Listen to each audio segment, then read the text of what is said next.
Está lloviendo mucho, salgo desde que acampe. Acampar es instalarse en un lugar al aire libre. Cuando nos referimos a pasar la lluvia, la forma correcta es escampar.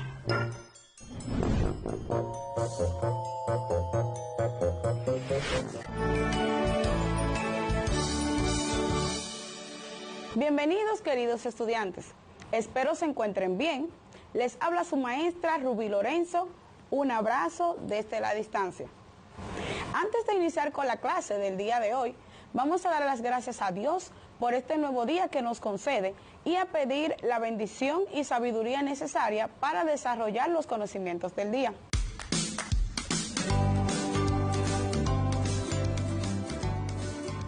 ¿Ya empezaste a crear tu nuevo proyecto, un estudio de video en casa? Recuerda tomar en cuenta las herramientas que te iremos proporcionando desde las diferentes asignaturas para la realización de tu proyecto. Me imagino que recuerdas que en la clase anterior estuvimos trabajando con las medidas de tendencia central. ¿Cuáles son cada una de ellas? ¿Cómo podemos calcularlas? ¿Qué diferencia y relación existe entre ellas con las medidas de dispersión y posición? ¿Qué trabajaremos en el día de hoy? En el día de hoy estaremos trabajando con las medidas de dispersión.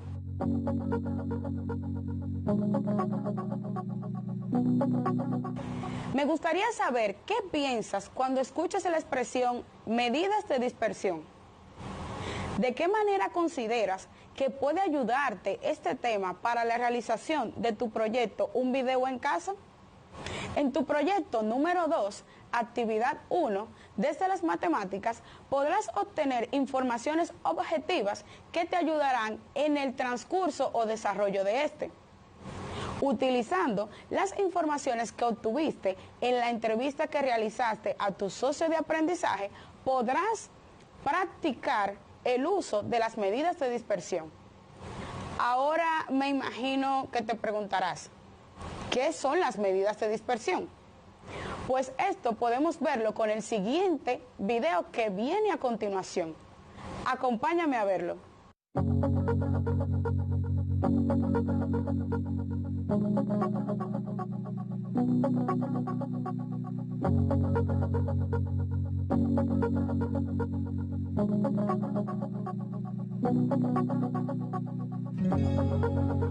Hola chicos, yo soy Jorge de Matemóvil y el día de hoy vamos a estudiar las medidas de dispersión o variabilidad.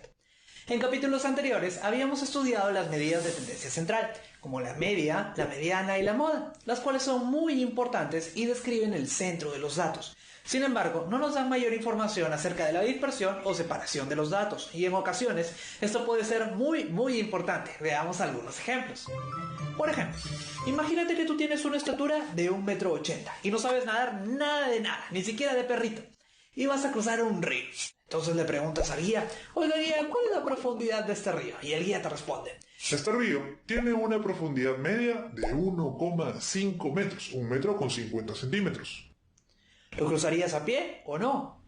Creo que sería mejor preguntarle también al guía que además de esa profundidad media de 1,50 centímetros, ¿cuál es la profundidad mínima y la profundidad máxima? Entonces, de repente el guía te dice, este río tiene una profundidad mínima de 1,40 centímetros, 1,4 metros, y una profundidad máxima de 1,60 centímetros. ¿Cruzarías el río a pie? Yo creo que sí, ¿verdad? Sin ningún problema, porque recuerda que tu estatura es de 1,80 m. Entonces no tendrías ningún problema en pasar esta zona de profundidad máxima de 1,60 centímetros. Ningún problema, ¿sí? Pero, ¿qué pasaría si le preguntas al guía la profundidad mínima y la profundidad máxima y el guía te responde, sí, es cierto, la profundidad media es de 1,50 centímetros, pero la profundidad mínima es de 0,5 metros, 50 centímetros, y la profundidad máxima es de 2,5 metros, 2 metros con 50 centímetros. ¿Cruzarías el río a pie?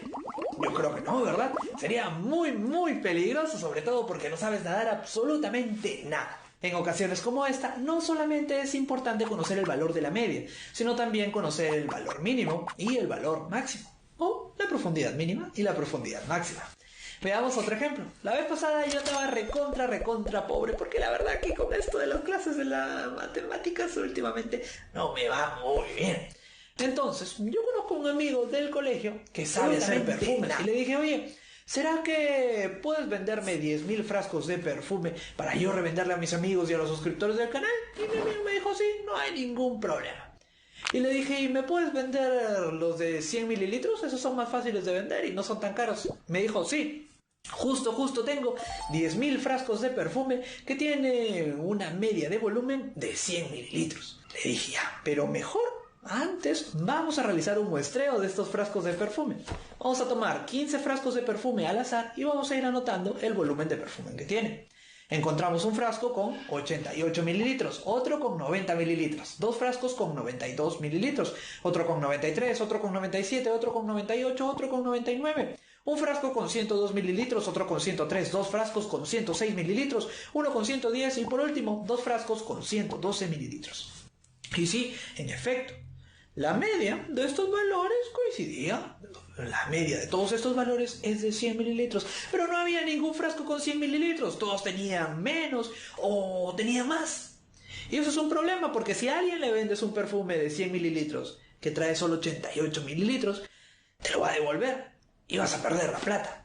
Claro, de repente los que les tocó 112 mililitros se iban a poner contentos porque les estabas dando perfume de más. Pero si es que me devolvían frascos, yo iba a perder plata. Eso no está bien. En esta situación es súper importante conocer qué tan dispersos o separados se encuentran los datos. No solamente conocer el valor de la media. Y es ahí donde entran las medidas de dispersión o variabilidad, pues estas nos indican qué tan dispersos, qué tan separados se encuentran los datos. Vamos a colocar la definición de medidas de dispersión. Son medidas estadísticas que muestran la variabilidad en la distribución de los datos. El valor de las medidas estadísticas nos permite saber si es que los datos son iguales, si es que los datos se encuentran estrechamente agrupados, muy pegaditos el uno del otro, o si se encuentran ampliamente dispersos, muy separados entre sí. Son súper importantes y tienen un montón de aplicaciones en la industria, en los negocios, en la salud y muchos otros sectores más. ¿Cuáles son las principales medidas de dispersión o variabilidad que vamos a estudiar en este capítulo? Tenemos por ahí el rango, amplitud o recorrido. Tenemos también a la desviación media, la varianza, la desviación estándar. Estas últimas dos son súper importantes, y también al coeficiente de variación. Las medidas de dispersión, como pudimos ver en el video anteriormente, también son llamadas de variabilidad, de dispersión o propagación, y no son más que el grado en el que la distribución se extiende o se exprime. Me imagino que te gustaría saber cómo puedo calcular las diferentes medidas de dispersión. ¿Te gustaría verlo? Sí, pues acompáñame a ver el siguiente video.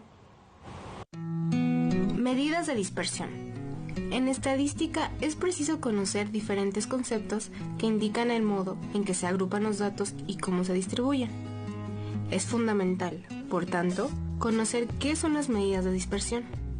Este término se refiere a la separación de los datos en una distribución, es decir, al grado en que las observaciones se separan. Nota en el ejemplo que la curva A tiene una mayor separación o dispersión que la curva B, aunque comparten la misma media. Para medir y comparar la dispersión de los conjuntos de datos, se hace uso de diferentes medidas. Rango. Uno de los procedimientos más comunes para medir la dispersión es determinando la diferencia entre el valor más alto y el menor, es decir, el rango, que es la medida de dispersión más sencilla de entender y de encontrar. Este es, sin embargo, un parámetro muy limitado, puesto que solo toma en consideración dos valores de toda la muestra para su cálculo. Rango intercuartílico. Se denomina de este modo a la dispersión que existe entre la mitad de los datos a partir de la mediana. Para calcular este rango, dividimos nuestros datos en 4 partes, cada una de las cuales contiene 25% de los elementos de la distribución. Los cuartiles se definen, por tanto, como los valores más altos de cada una de estas 4 partes. El rango intercuartil es la diferencia entre los valores del primero y tercer cuartiles. Varianza. Para calcular la varianza de una población o muestra, se resta a cada elemento del conjunto la media y el resultado se eleva al cuadrado. Se suman todos los resultados entre sí y se divide entre el número total de observaciones. Al elevar al cuadrado cada distancia, logramos que todos los números sean positivos y al mismo tiempo asignamos más peso a las desviaciones más grandes. Es importante hacer énfasis en que, a diferencia de las otras medidas, el resultado de la varianza se presenta al cuadrado, por lo que no se expresa en las mismas unidades que los datos.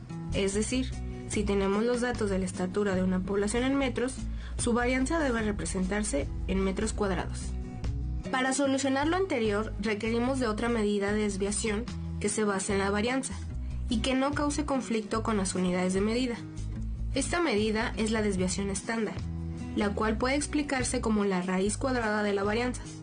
Por medio de esta operación, nuestra varianza arroja como resultado una desviación estándar que queda en las mismas unidades que los datos originales.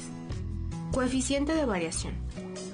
Se trata de una medida que proporciona una estimación de la magnitud de la desviación respecto a la magnitud de la media, es decir, expresa la desviación estándar como porcentaje de la media. Para calcular el coeficiente de variación simplemente se divide la desviación estándar entre la media y el resultado se multiplica por 100. Así se obtiene como resultado para el coeficiente de variación un porcentaje. Después de ver el video, ¿te atreverías a calcular el rango usando los datos de la tabla de grupo de riesgo utilizada en la actividad anterior?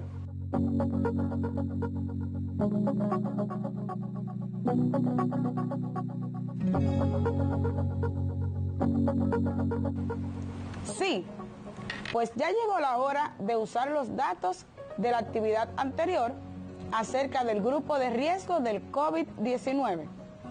Aplicando la fórmula del rango, R es igual a X sub 2 menos X sub 1, en donde X sub 2 es igual al límite superior y X sub 1 es igual al límite inferior. Sustituyendo los datos 0.28, 3.9, 4.4, 6.0, tenemos que X sub 2 es igual a 6.0 y X sub 1 es igual a 0.28. Aplicando esto a la fórmula del rango, R es igual a 6.0 menos 0.28, que dará un total de 5.72. Con estos mismos datos, continúa calculando las demás medidas de dispersión en tu cuaderno.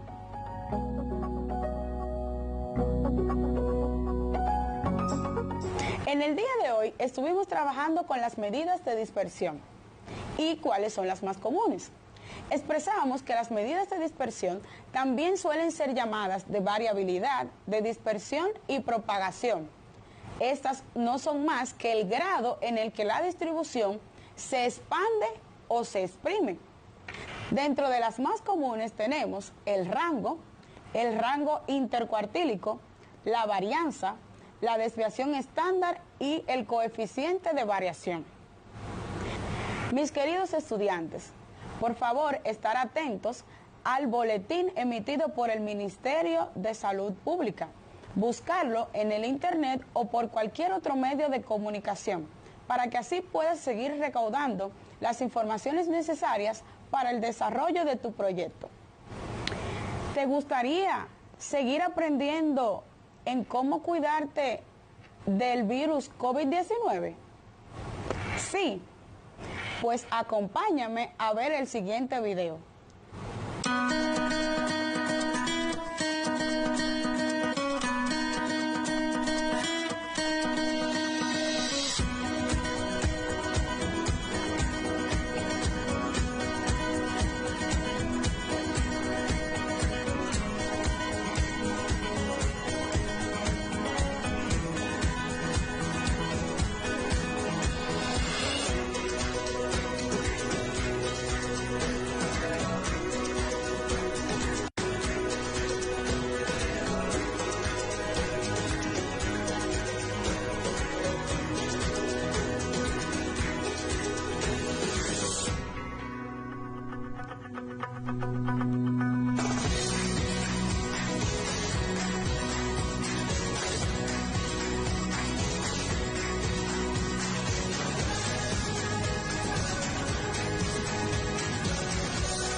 Jóvenes, después de ver el video, deseo que hayan podido seguir aprendiendo nuevas formas de cuidarse ustedes y de cuidar a su familia.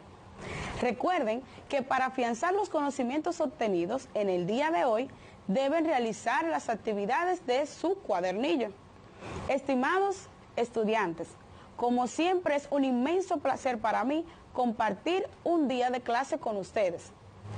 Cuídense, hagan uso de sus mascarillas, mantengan el distanciamiento social. Estuvo con ustedes su maestra, Rubí Lorenzo, y por favor no se olviden, un abrazo desde la distancia.